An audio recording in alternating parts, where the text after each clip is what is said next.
Hello. Okay, so everyone's a little anxious today. It's been a little crazy on the news. And so I have something kind of fun, but also helps with anxiety and mindfulness and all that kind of stuff that I do. And so I wanted to share some resources with y'all. I kind of thought I was like, oh, I'm going to do a Target haul video. And then in light of today's events, I was like, well, is that appropriate? And then I was like, no, I mean, like I've got some mindfulness books and everything else like that. So I really wanted to share. So I've got some kids books that I got at Target, as well as some books for grown-ups. And of course, grown-ups, remember that you can use the kids books for yourself too. So without further ado, I'm going to quit and show you some stuff that I found at Target. So the first one is meditation for kids. This is ages 4 to 8. But I will tell you, this works for just about any age. And if, as a parent, if you're reading this, you can always change the words. Love this book because it has different meditations. So they're guided meditations, like story time type stuff that involves like a breath or a movement or something like that. And as a parent, you can flip through there and it will tell you like, we're going to use this one to rise above problems. And then down at the bottom, it tells you like how and why it works. And so this magic carpet ride, for example, is for when you have, you're upset and big feelings won't leave your mind. So you can find a quiet, safe space and ride your magic carpet. So it's something you can do together with your kids. I love this because if you don't have instant access to meditation teacher, or you're just interested in doing that or anything else like that, this is something that you can pick up and use. The kids can flip through the pictures. They can pick whatever one they want to use. Super simple, very easy to use. Meditation for kids, one with the fox on it, 4 to 8. They also have another one for younger kids, which is also super cute and fun. Mindfulness for kids who worry. This is also ages 6 to 9. It's calming exercises to overcome anxiety. More mindfulness stuff, a lot of kind of growth mindset stuff as well. This is kind of set up with like a story. So I've used this in my yoga classes. It's set up with a story. Let me find a good one. So rewrite your thoughts. So this one's like chapter 4, late to school again. So I love this because it gives a really relatable story for the kids. And then it has a mindfulness exercise for them to do. And then as well as like a little activity. Sometimes it's writing, sometimes it's other things. I have, rather than having Ella and other kids write in this book, I've just had her write it on a piece of paper. I do these little journal things for my kids in my classes, and we write it in there. So we can write something that we've worried about, and then after that, we're going to do the mindfulness exercise, and then we're going to think differently about that thought, right? And so there's a wrap up. So again, really easy, just like this meditation book. This one has different situations that you can find for your child. So you don't have to go from like chapter 1 to chapter 10. You can jump around. You can reuse. That's why I don't like writing in it, because you want to reuse it. Okay, next. This one I love. Ella's super excited about. I just got this one. Grateful Together, Gratitude Journal for Parents and Kids. So on one side of the page, it's for the kids to fill out. So this one says, what is your favorite thing to do together? And then the other side, the parent fills out. So we're going to start doing these at night before bedtime as part of our bedtime exercise. It's just a close to the day, or in the evening, just depending on timing and stuff. Coming out of Christmas, I feel that our gratitude is lacking. And so I really wanted to find something for both of us to do. I have my own gratitude journal that I do just about daily. That just lists 3 things, wham, bam, thank you, ma'am. That I really wanted something that we could do together with Ella. So Eric and I are going to flip back and forth. You can do it with just one parent, both parents, family members, whoever, with the child. And so then you get to compare your story. So I thought that was really sweet and really cool. So that one's called Grateful Together, Gratitude Journal for Kids and Parents. Okay, grown-ups. So it is a new year, right? New year, new you, all those fun sayings. So my first one, this is another one I target. This is called What's Your Story? And it's a journal for everyday evolution. I started flipping through this and was obsessed. I don't like most prompted journals, but I've been wanting to do something because I found that like if someone gives me like a question, I really can go with it. I'm not very good at just writing my thoughts. I get too distracted. I'm like, this is boring. I love this because it takes you through with other people, waking up in your body, with people. There's a section on tech, and I literally flipped to this and was like, ugh. But there is a page in here. It says, do you believe you're addicted to technology? Have you tried to change relationships? You can journal on that. But then after that, it says, describe one tech habit that you did on a regular basis. Describe how you're going to break this habit. So it says, like, every day I blank on my device blank because blank. Tomorrow I'm going to blank on my device because.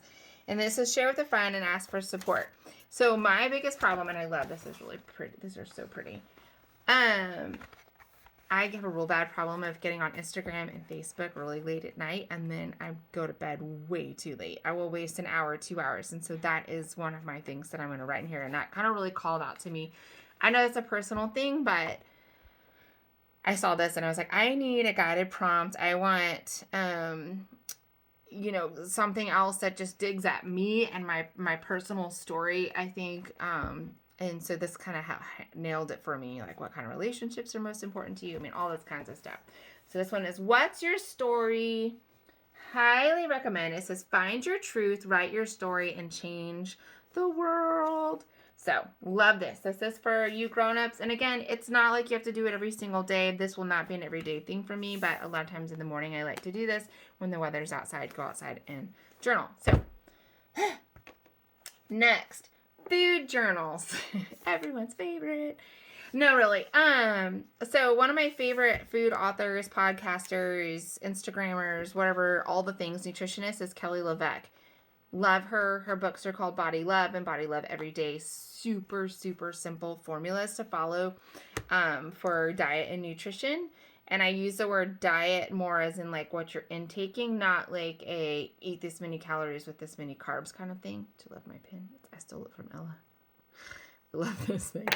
Anyways, so she wanted to incorporate a lot of, she doesn't use the word mindfulness, but mindfulness techniques in her journal.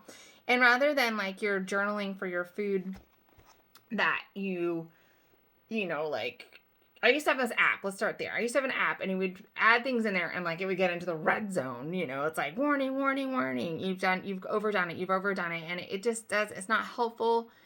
It was great to see what I was actually eating, but at the end of the day, you just feel like guilty and everything else like that. So she really wrote this, and it's just like Body Love, a journal. She really wrote this to encourage you. And so your journaling is not like how many calories and carbs did you eat. It's just literally like, what did you have for breakfast? And her big thing is protein, fat, fiber, and greens. Did that meal include that? That's pretty much it. But what I love is there's also the hit list. So you start the day with the hit list, like your top 3 things that you need to do. So there's your goals for the day.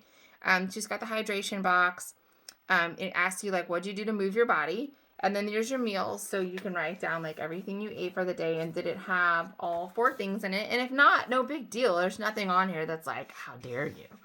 And then positivity tracking. So this is your gratitude, 3 specific things you're grateful for. Then at the end of the day, and this is my favorite, you have got a parking lot, which is where you just brain dump. Usually I brain dump on my bathroom mirror, and so this is a nice way to pick this up in the morning. Then I can look to today from my brain dump last night. What do I need to do? Which is what I literally did here. And the other thing is that's a daily thing, but there's also weekly tracking. There is, she's got healthy recommendations for your grocery list. So I write out all the things that I need, and then I just sit in front of Google and dictate to her. There's also monthly manifesting and SMART goals. So she's a big fan of the SMART goals, with that little acronym, which I can't remember what that stands for, so don't ask. I could read it to you, but so yeah, just going in like things, self-limiting beliefs, how you're going to blow those beliefs out of the water for the month, how you're going to manifest your goals, what is the specific goal that you have at the end of the month, and how you're going to reach that, and then you've got your weekly planning, and then your daily journal. Love this. It's like a food journal plus gratitude. Obsessed with this. It's called Body Love, a journal. She includes some recipes in here as well from her Body Love books. She's the maker of the Fab 4 smoothie. And so again, highly recommend. I find that when I journal my food, I tend to think that I eat better than I do.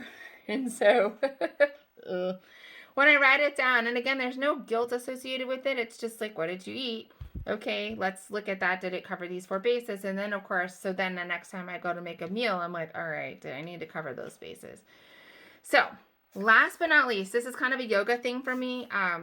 Every now and then I like to pull some inspirational quotes out and some poetry and whatnot in my yoga classes. And I found this, and usually, y'all, I'm not one for these books. I just go to Instagram, right? Like Rumi quotes, hashtag. I found this one's called Homebody. It's by Rupi, and I'm gonna say Kaur. I don't know how to say. I'm like really sorry, but the Homebody. I flipped through this and about broke into tears at Target, and so I was like, and we're done. We're buying this book. So it's just little quotes, and I love like it's got little illustrations in there and stuff like that. Of course, it goes through different different stuff from home to relationships to everything else like that. And so I'm going to leave y'all with a quote from this and hope that you're having a wonderful day. But it says, I am trusting the uncertainty and believing I will end up somewhere right and good.